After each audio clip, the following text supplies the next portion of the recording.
Yeah. Okay.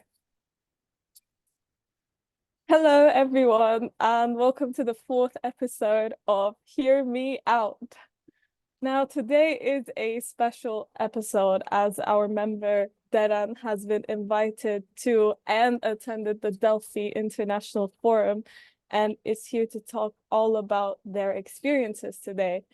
Mm, So I'm going to, give the floor to you if you want to do a bit of an introduction and mm. give an overview, perhaps.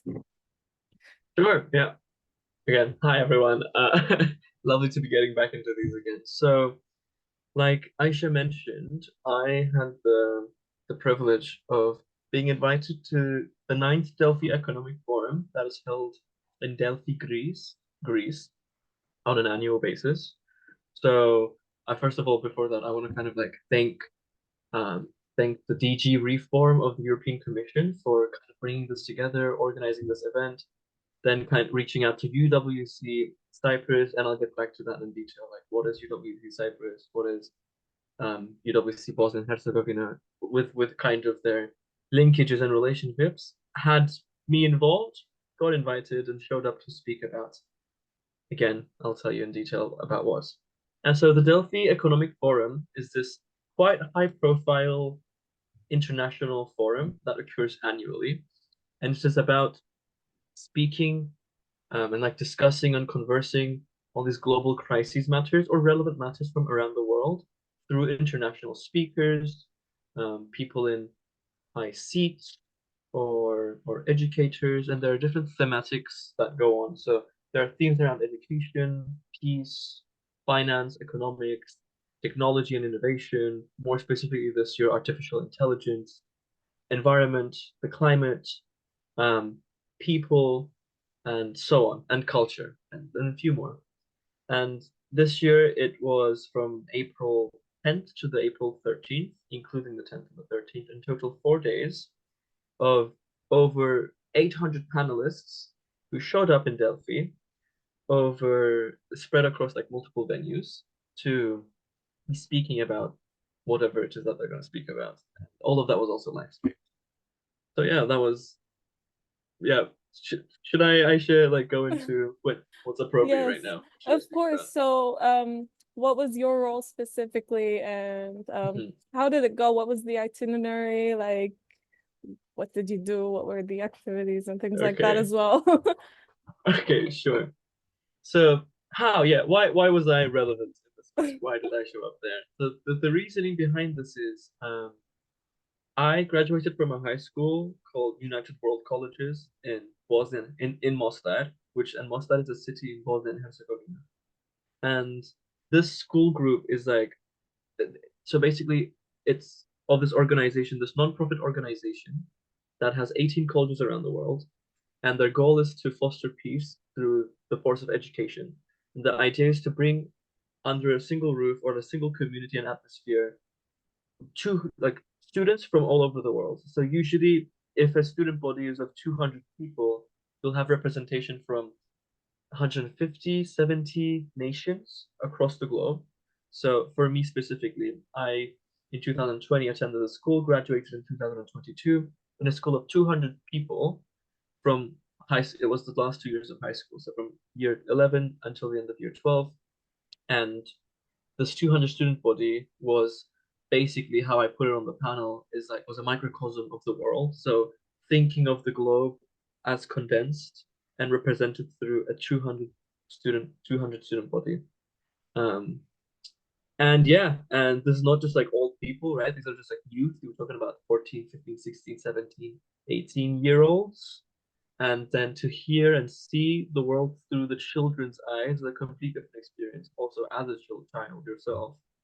So their idea is to foster peace globally, and they have this main mission and side satellite events that go around the school education. So I had the opportunity to get a scholarship and go and study this and get graduate from there.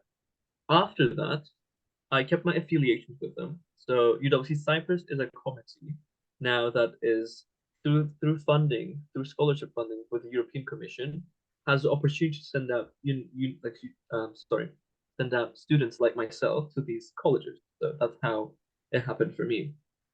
And I was in the loop with them. I was working with them over my gap year. After that, we, I don't know, they kind of reached out to me. Maybe they liked like the way I spoke, or like I don't know, my work, some sort of trust or understanding. I don't know what it was, but I was already well acquainted.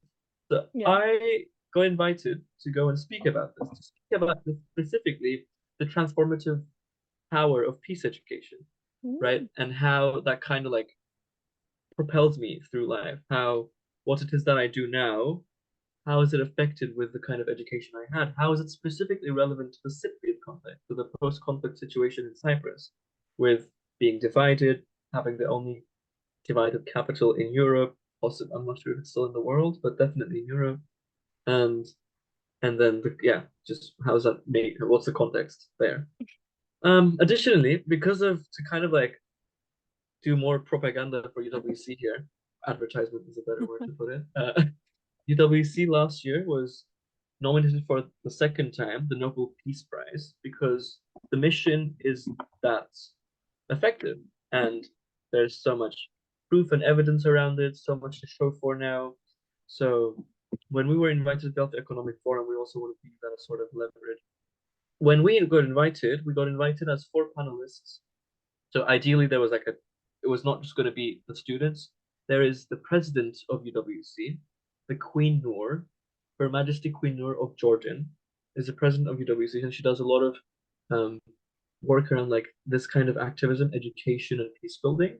And specifically, her role as a president for UWC makes her like relevant in the situation. And because of her high profileness, she was one of the big names that were going to show up to the Delphi Economic Forum. Because amongst this, actually, to be relevant again, Zelensky joined the forum. He joined, as always, online.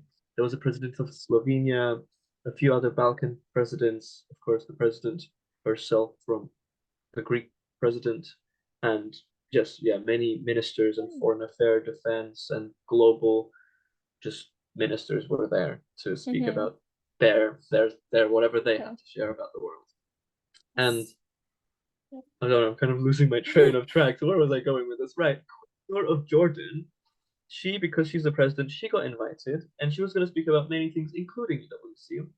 And they thought, and they, if I'm not mistaken, this is the DG reform of European Commission. This team thought, because they're a partner in organizing the Delphi Economic Forum, what's best?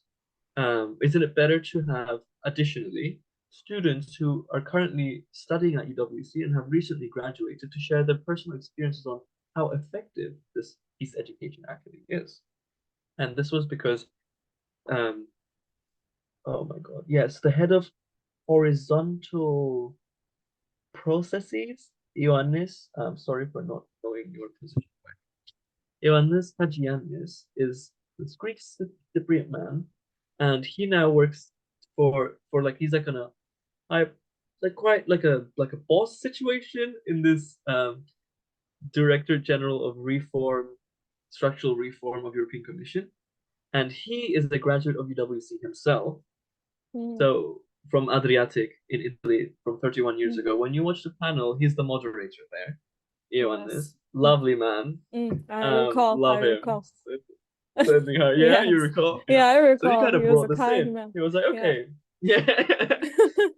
He's like, okay, we're calling in the president. Why not have student representatives? So he kind of like makes the contacts. Now knows about UWC Cyprus, and they get us on board. So ideally, we eventually like say yes to it. We get flown out. We're perfectly accommodated by Delphi, which is like the forum itself, which is great. And Delphi is beautiful. It's like on this mountaintop hill sort of, and you get around mostly on foot between venues, and it's always a hike because it's a slope that you're either going down or climbing. And yeah, it was just very overwhelming. So many speakers and probably like visitors, staff members, of just like crowds of very fulfilling 4 days. Our panel was on the Friday, that would be the third day. And that day we came together, sat down, had our panel around the transformative peace education situation. But up until then, we tried to get to know our team in the sense that So the Greek speaking Cypriot friend, or yeah, right now friend. Before that, I knew of her sort of referred to as a first year. So in Mhm. UWC, there's this culture. When I went to UWC, I am my year, and people that are a year older than me, they're my second years, and the people Okay. that are a year younger than me are my first years. And Liana Interesting. Liu Ioannidis, she went to UWC a year after me. She went to UWC Maastricht in the Netherlands, again through the Okay. same EU scholarship program for Hmm. Cypriot youth at UWC. And she graduated also last year. I graduated 2 summers ago. And we met finally. Like, we knew of each other. The first time met each other was at my graduation in Cyprus. But then we met in person and got to collaborate, which was lovely because now she's doing all this gorgeous work. She's like a youth delegate for the Council of Europe for Cyprus. Um, Beautiful stuff. Hmm. And yeah, we met, and it was great to kind of have this exchange with a Greek Cypriot on like kind of like political matters in a sense, or like representation on the Yeah. political level, but like youth activism basically is what I'm saying. Hmm. Anyway, we kind of like got to know each other, and the two other people that joined us were the last. So they're actually going to graduate on May 18th or 20th, if I'm not mistaken. They're currently going through their IB exams. Samra and Carlo are students in I'm really like sorry. Samra and That's Carlo are okay. students in University of Mostar, their second years, and they're lovely. So Samra is a Bosnian and Herzegovinian. To be more specific, her ethnicity would be they're all citizens of Bosnia and Herzegovina. But ethnically, Bosnia and Herzegovina has a very complex like story and history, Yeah. where Mostar is like divided into.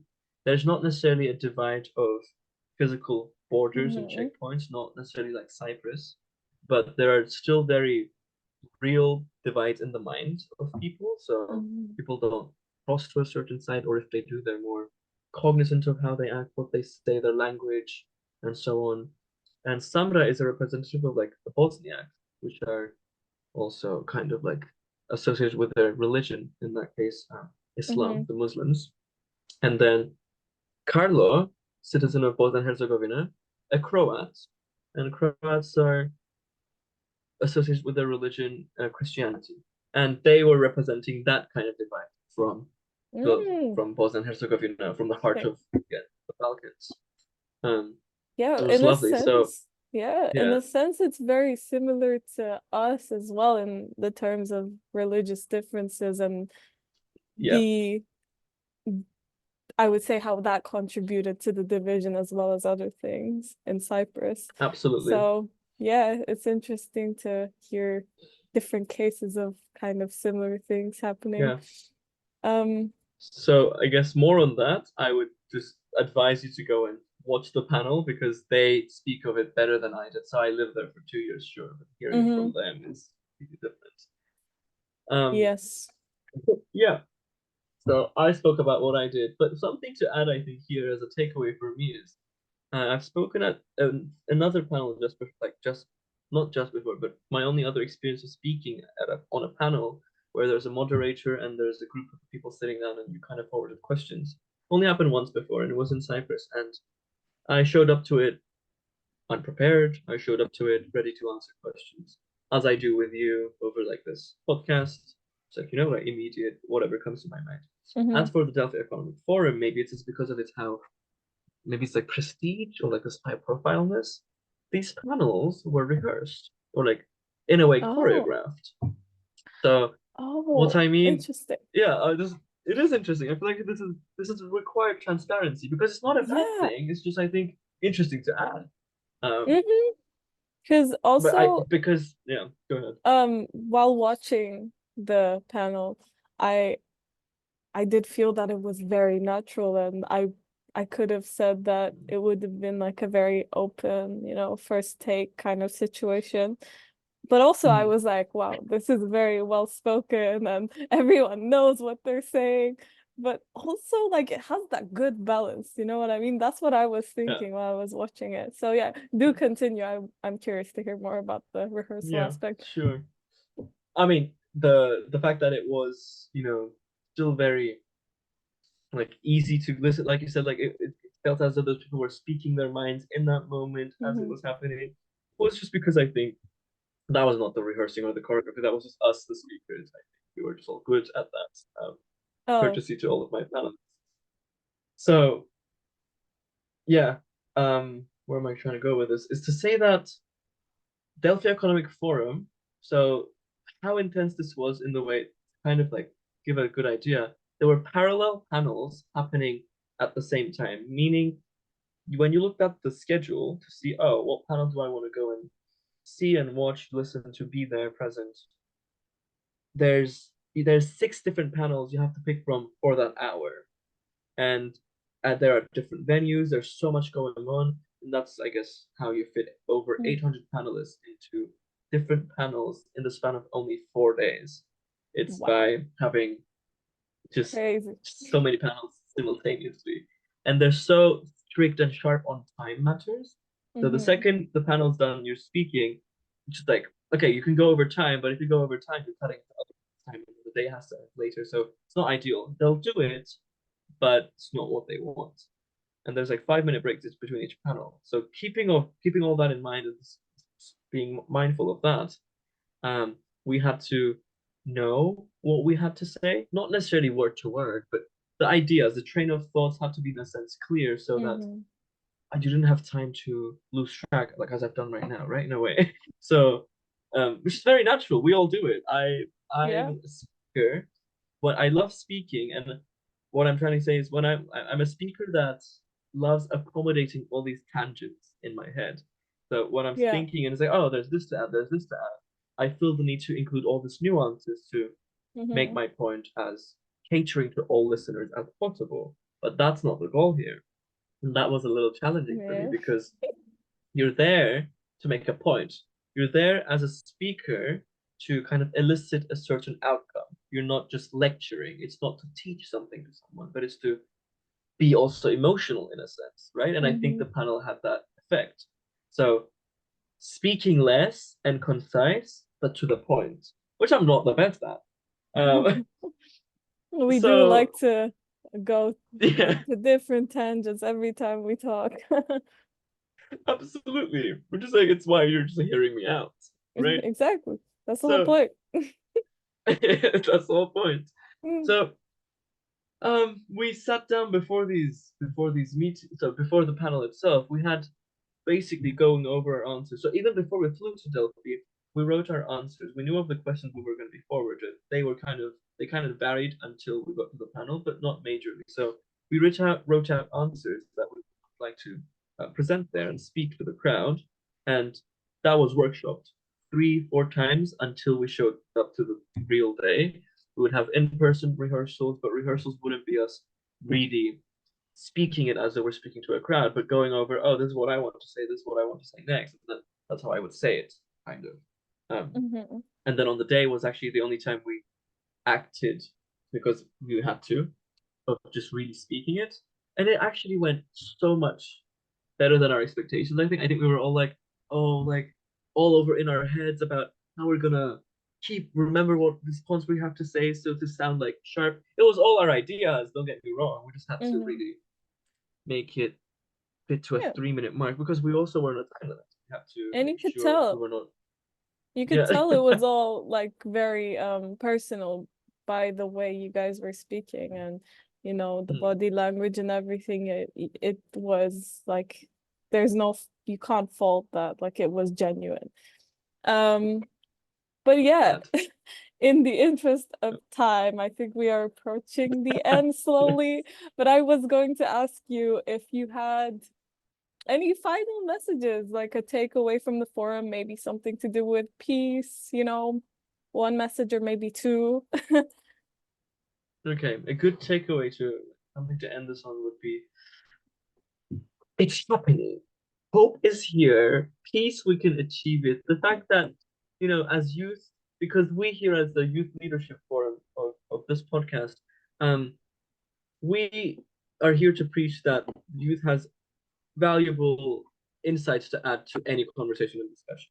So to be there at Delphi Economic Forum, and when we were in that crowd, let me tell you, we were we drew attention because we were the only young people in a sense. I mean, of course, many people there could, what is being young? But I mean, we did attract attention because we were a group of 18 to 20-year-olds. I was the oldest, I was 20, and the youngest was 18. And in a crowd of 40, 50, 60, 70-year-old speakers, we drew attention.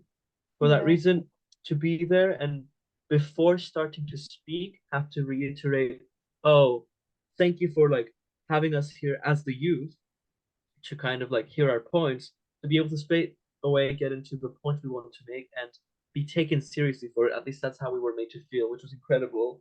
I want to say that our voice and what we have to say is so valuable, and the world slowly but surely is picking up on this. So keep speaking, keep making your voices heard, because your perspective is the most unbiased in a sense. Or if it is biased, it comes from a place of purity. It comes from a place of not ill intention. So it's very valuable to hear out the youth. And that's so yeah, that's I think exactly. Yeah. So on that note, do hear us out. And thank you very much, Deren, for coming on here today and sharing your experiences, very valuable experiences, and your peace messages. I was very captivated by everything you talked about today. And I am very sure so were our viewers. And I'm looking forward to the next one. Go watch the panel. Go watch the panel. Go watch the panel. Okay. Yeah, it should be added somewhere in the description. I'm adding it to the description. Go watch the Delphi Economic Forum where Deren makes his speech on peace and Cyprus, and also all of the other speakers that were mentioned. Thanks for listening. Thank you. Bye. Bye.